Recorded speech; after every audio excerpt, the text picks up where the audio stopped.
தீப்தியின் கன்னத்தில் அரைந்த கவினிக்கே கைகள் சுரீர் என்று வலிக்கவும் தான் எவ்வளவு வேகமாய் அவளை அடித்து விட்டோம் என்பதை உணர்ந்தான் அவன். அதுவும் இத்தனை பேரின் முன்னே இப்படி நடந்திருக்கவே கூடாது. இது நாள் வரை தீப்தியாய் முன்வந்துதான் அவனிடம் உரிமை பாராட்டி கொண்டிருந்தாள். ஆனால் இன்று அவனது செயலினால் அவனே உரிமை எடுத்துக்கொண்டது போல அல்லவா அர்த்தமாகிறது. ஆத்திரக்காரனுக்கு புத்தி மட்டு என்பதை நிரூபித்து தலை குனிந்தான் கவின். டேய், என்னடா பண்ணுறது? ஏதாச்சும் டைலாக் சொல்லுடா. எல்லோரும் அமைதியாக இருக்கிறத பார்த்தா அடுத்து எல்லோரும் பிரின்ஸ் ரூமுக்கு போகணும்டா என்றான் செல்வம் கலவரத்துடன். அதுதான் சரி என்பது போல பெல் சத்தம் கேட்கவும், சனியன் பிடிச்ச பெல்லு எந்த நேரத்தில் அடிக்குது பாரேன் மவனே, இன்னைக்கு எல்லாருக்கும் தண்டனக்கா தான் என்றான் அருண். கன்னத்தில் கை வைத்தபடியே கவினை முறைத்து கொண்டு நின்றான் தீப்தி.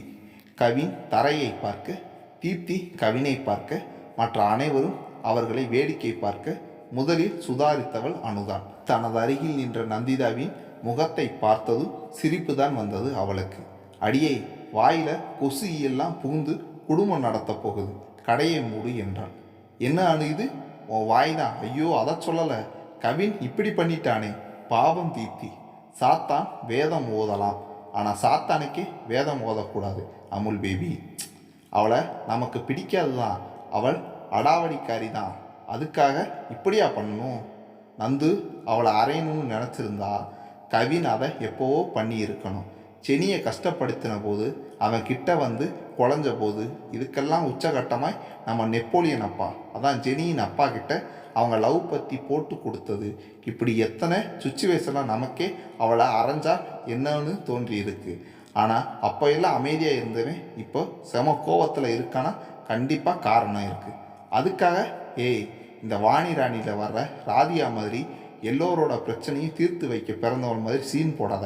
நமக்கு 1008 வேலை இருக்குது. இப்படியே நின்று வேடிக்கை பார்த்தா அவளை நம்ம முன்னாடி அவமானப்படுத்த தான் கவின் இப்படி பண்ணான்னு சாத்தான் நினச்சிக்கோ. அது கூட பரவாயில்லை. பிரின்ஸ் இப்போ ரவுண்ட்ஸ் வர நேரம், மாட்டினோ மட்டன் ஆக்கிடுவார், எப்படி வசதி என்றவள் கூலாய் கேட்கவும், அவள் கையை பிடித்து இழுத்து கொண்டு வகுப்புக்குள் ஓடினான் நந்து.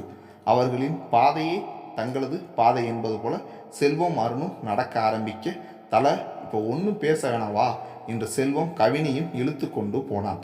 தீப்தி மட்டும் வகுப்புக்கு போகாமல் தனது அறைக்கு ஓடினாள். நல்ல வேலை மச்சி, கையை பிடிச்சி இழுத்து என்னை காப்பாத்தின, என்ன பண்ணுறதுனே தெரியாமல் போச்சு என்று சிரித்தான் கவின். அவனையே கேள்வியாய் பார்த்தனர் இருவரும். என் மூஞ்சில் இறுதி சுற்று கிளைமேக்ஸாக ஓடுது, ஏன்டா இப்படி பார்க்குற? தலை, அவ்வளோ சீக்கிரம் கோவப்பட மாட்டியே, என்ன ஆச்சு? உண்மையை சொல்லு. அதுவா என்றவனின் முகத்தில் தீவிரம் பரவியது.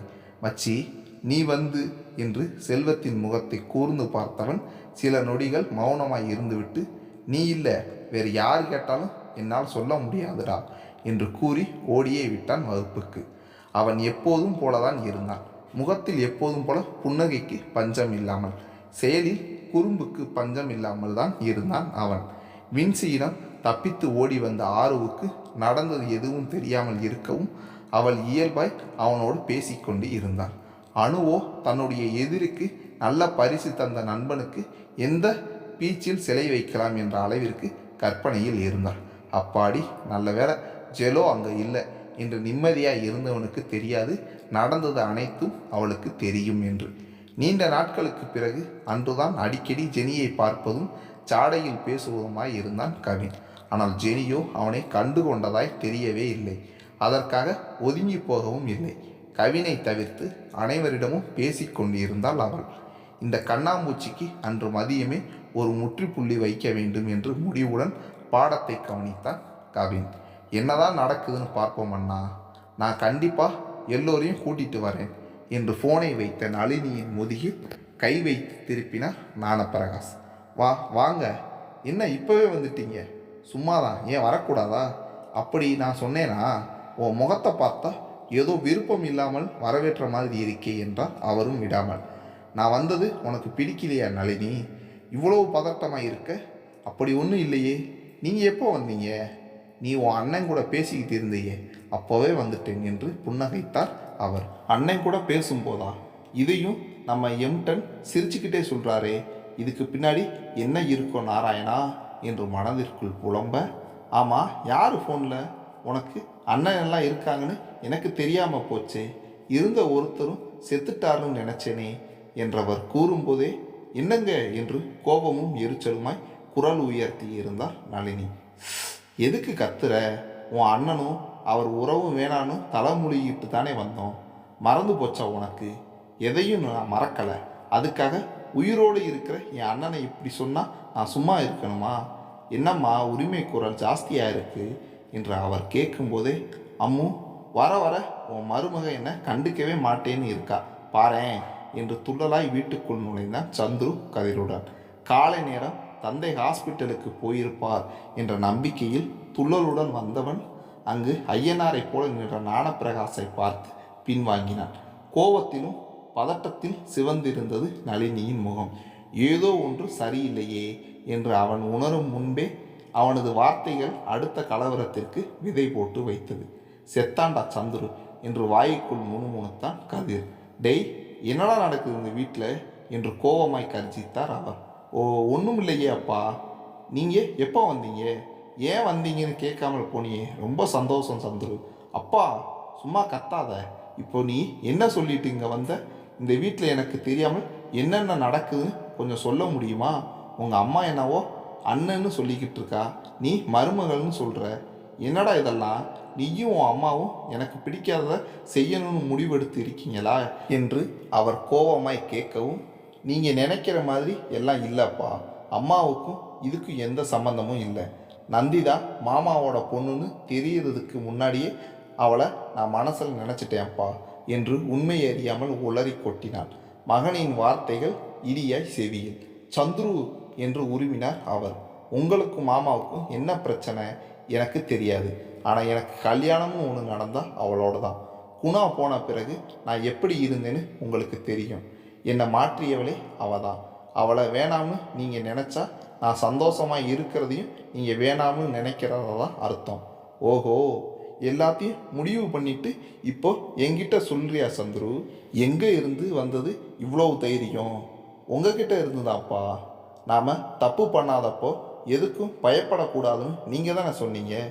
கதிர், அப்பா, நான் ஏதாச்சும் சொல்கிறதுக்குள்ளே அவனை கூட்டிட்டு உள்ளே போ என்றவர் சோர்வாய் பொத்தன நாற்காலியில் அமர்ந்து விட்டார். கணவனின் கோபத்தை சந்திக்க தன்னை தயார்படுத்தி கொண்டிருந்த நளினி அவர் மௌனமாய் அமர்ந்து விடவும் பயந்தே போய்விட்டார். கணவரின் அருகில் அமர்ந்து அவரின் கையை பிடித்து கொண்டார். என்னடி சொல்கிறான் உன் மவன்? நந்திதா உன் அண்ணன் மகளா? கேட்குறல சொல்லு.